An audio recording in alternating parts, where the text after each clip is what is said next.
Welcome to another review of Simply Nerdy. I'm your host, Steven. I'm joined today by Anthony, and we have two guests on our show. We have Alex, yo, and we have Jack. Hello, hello. And we are here to review DUNE Part 2, and we're just going to jump right into it. But just before we do, there will be spoilers. If you have not seen the movie yet, do not watch this. Come back and watch it after you finish the movie. But to start off, I just want to throw it out there that everyone in this movie is flawed. Paul's mom is absolutely crazy. You have no idea what her true goals are, other than getting everyone to believe that Paul is the Messiah. Yes, the Messiah. Yeah, Messiah. Paul uses that. Yeah, first he was hesitant, but in the end he actually uses it to get revenge. And the Bene Gesserit are crazy manipulative, and the Harkonnens are just pure evil, and the Emperor doesn't value life, and oh my gosh, this whole... everyone is flawed, which really creates a very complex and compelling story. Anyway, that's how I wanted to open it, but what did you all think? Do you agree with me? Give it to me. Let's go. If I can ask or add to what you just said there. So I haven't read the books. Keep this in mind. I have not either. Okay, who here has? I have one. Oh, wow. Okay. Okay, so you got two people here who kind of understand the book side, I'm assuming. All right. Yeah. So I let me put it this way, put it bluntly. This is a movie I feel I need to watch a second time. Great, which a fair point, and that's what you can say about a lot of movies. But what I gathered from, you just said that his name's Paul, right? You just said that Paul used it to get revenge. That's not what I saw. Now, I could be completely wrong. You could be absolutely right. How maybe I saw it is that once Paul, he drank the blue stuff, right?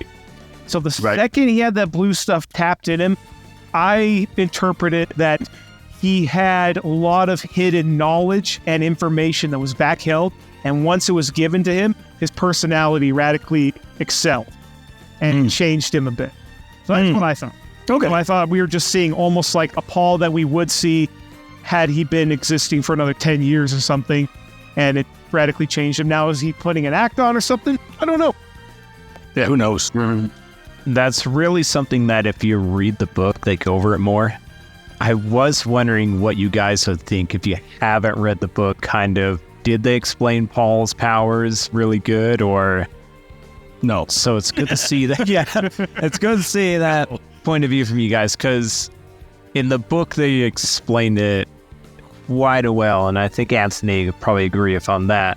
And he kind of got the power to see all the futures around him and all that, and it was a lot for one person to get that much power.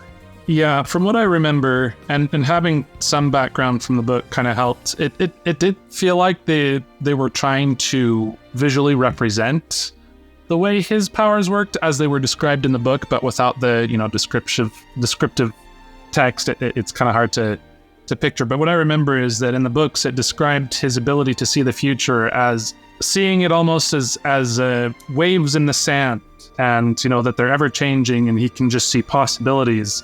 And so, not everything he sees is guaranteed to happen. It's just a possibility and an endless sea of them.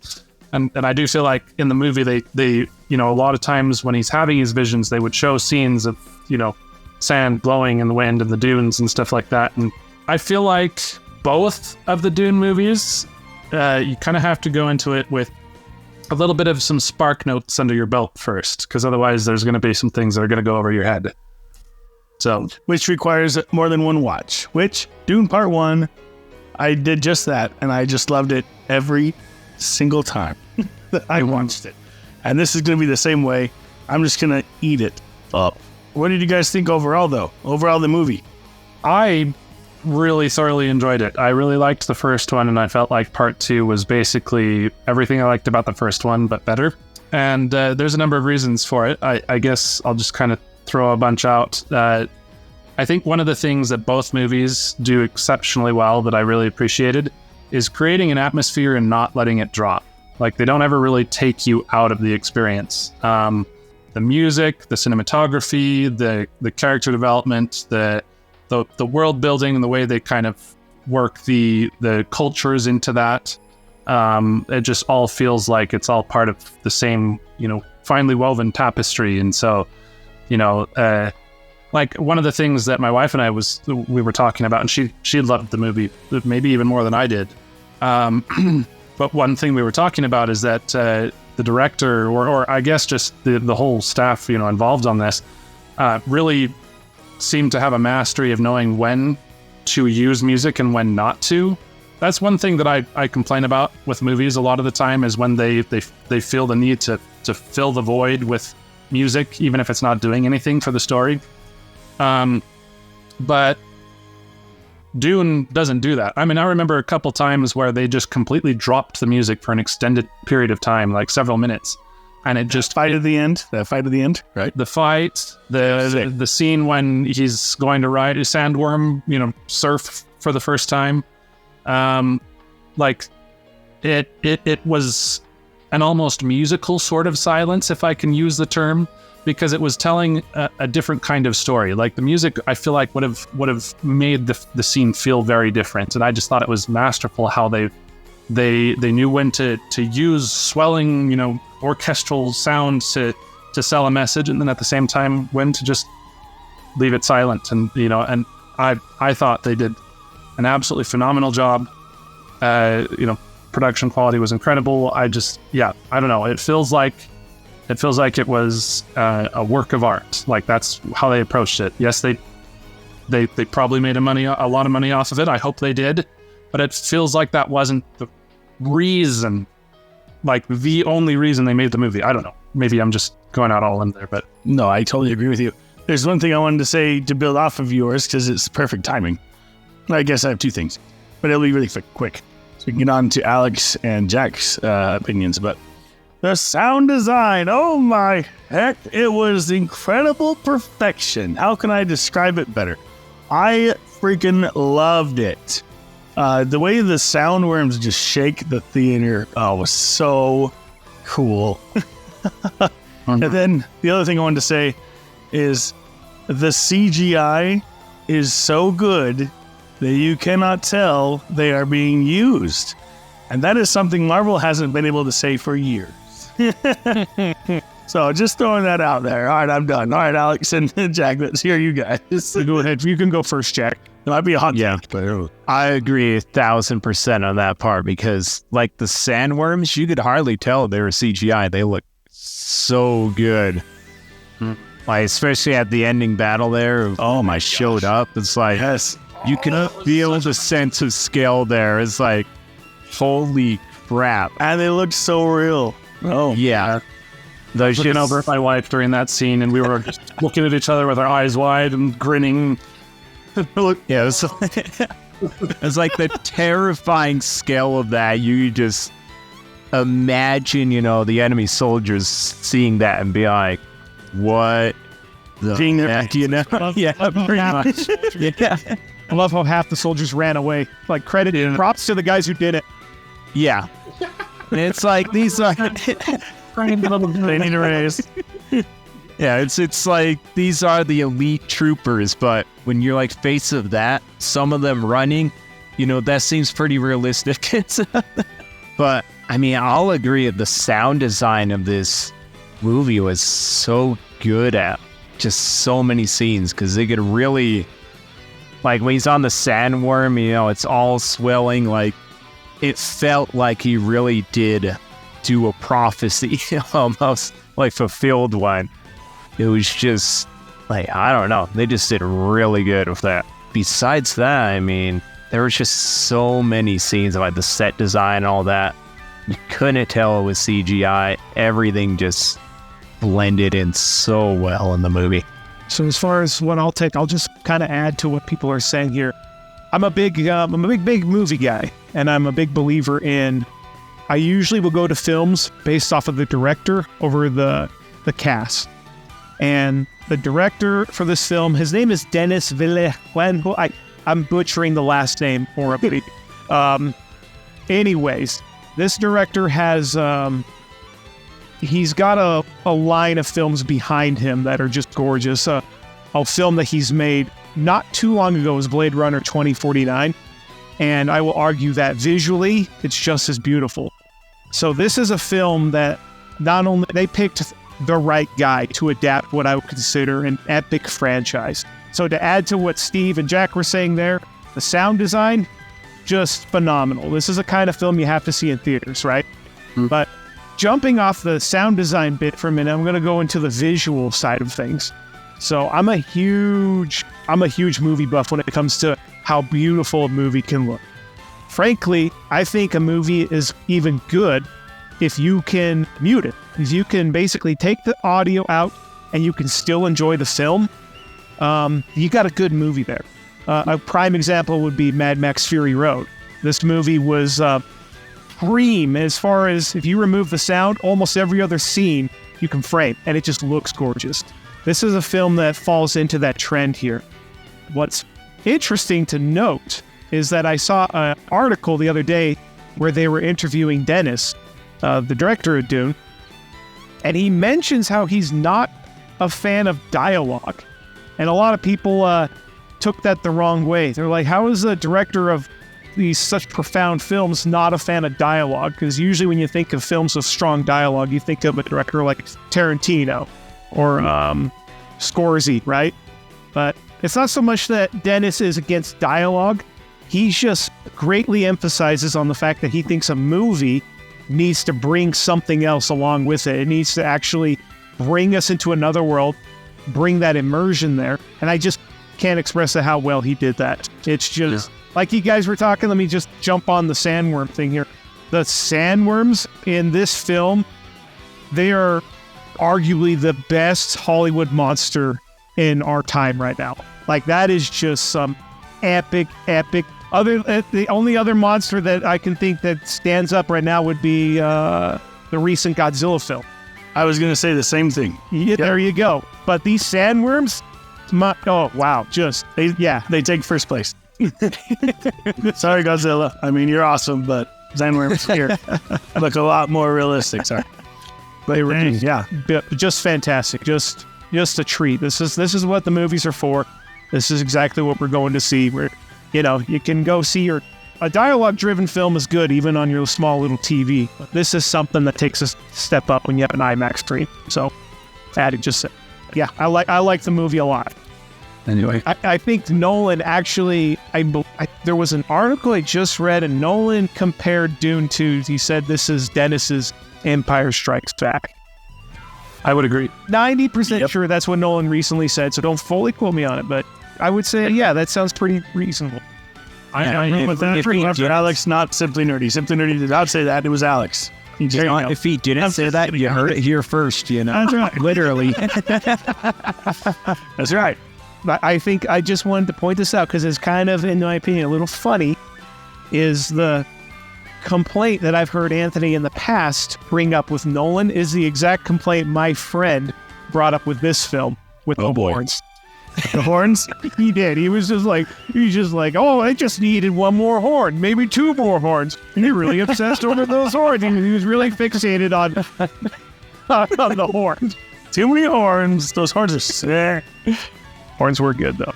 Everybody has different viewpoints and opinions on the art style of film, and it sounds to me like me and Steven liked this approach.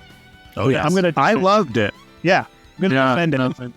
I thought that they did a really good job of making the music an important part of the atmosphere. Like, there's probably a lot of those songs might be harder for me to enjoy out of context, because I feel like they were meant as a backdrop to really sell the mood.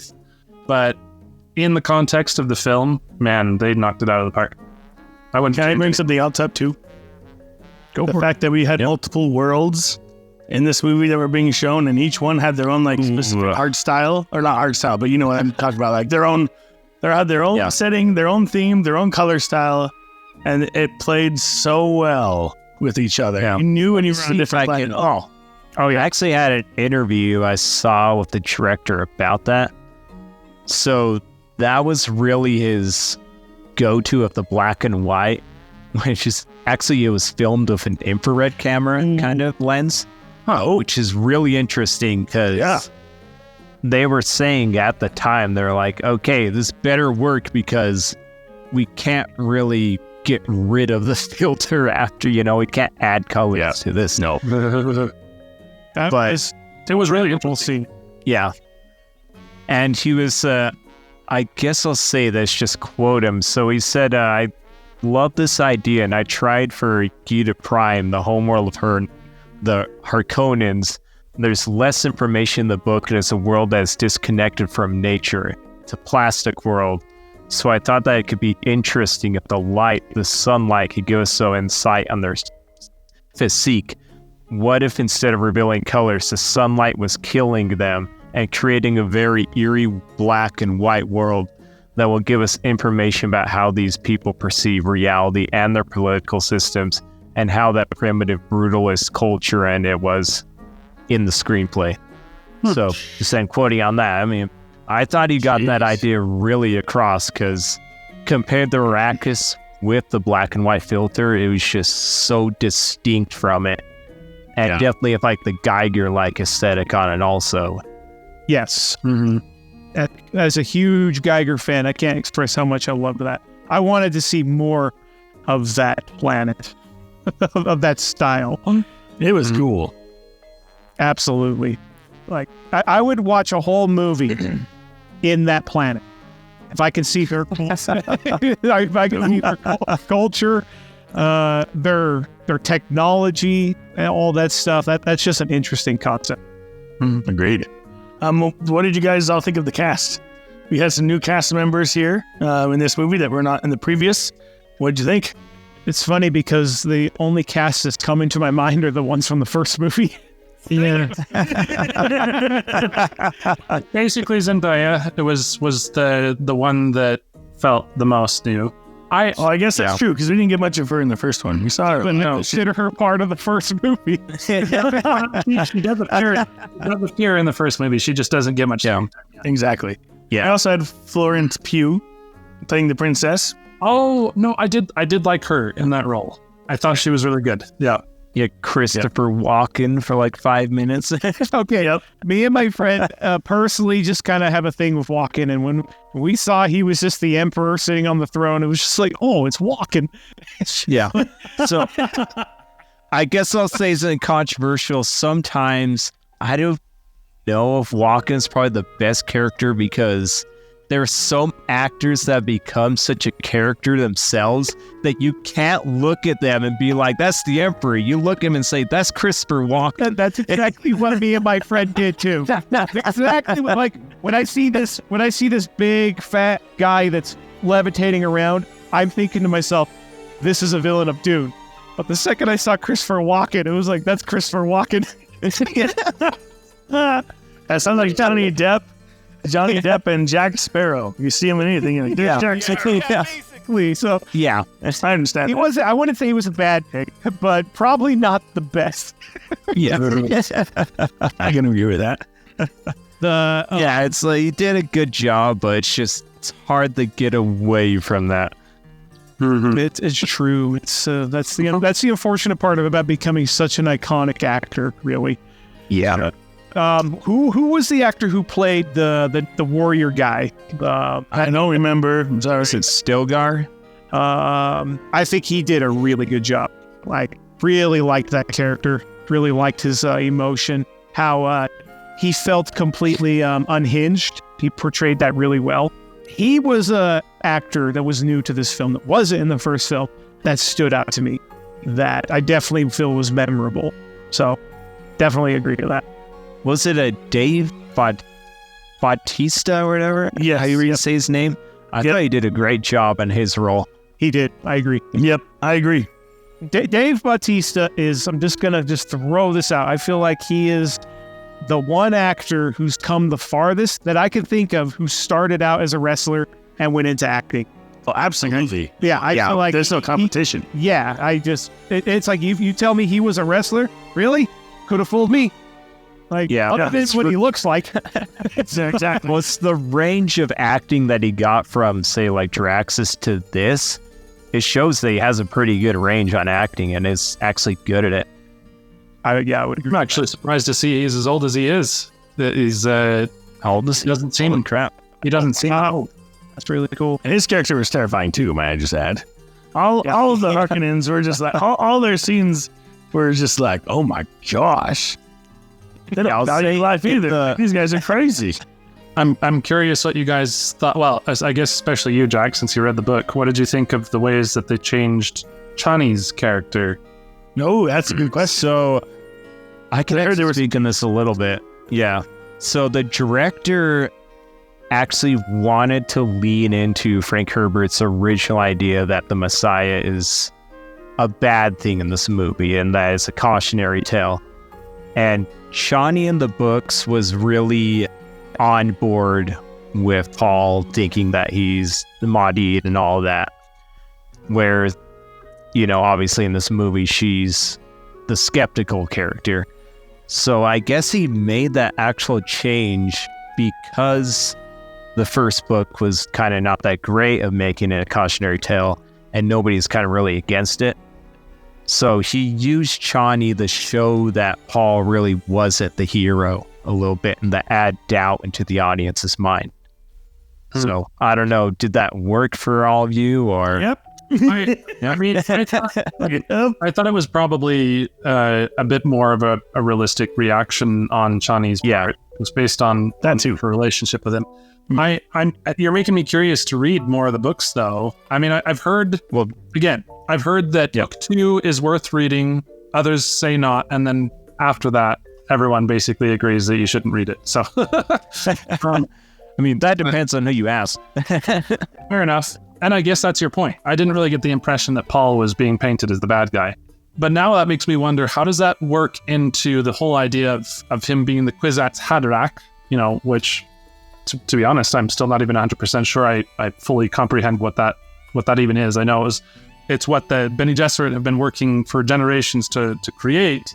Part of the thing I came away from, and I don't remember who I was having this conversation with, but they were talking about how, hey, you know, so the spice, and I guess also the water of life, as they called it, is something that actually gives them the ability to see the future or see the possibilities of the future and be able to influence that. And so part of me is sitting here thinking, is it really all that bad that Paul decided to use his knowledge of what, I mean, to me, it seemed like it was, I guess my main point is, I'm wondering if there really is a black and white line there for, okay, well, if you can see the future and you know these possibilities and you taking action in this way is going to secure maybe the best option. And maybe that's in his perception, but, you know, still like that analysis, does that make it really so bad? I don't know. It's food for thought. So I'm actually just surprised to hear you saying that the Frank Herbert's original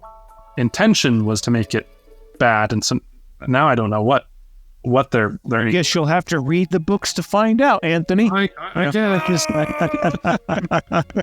mean, I'm not through all the second either, so I'm kind of blind to that also.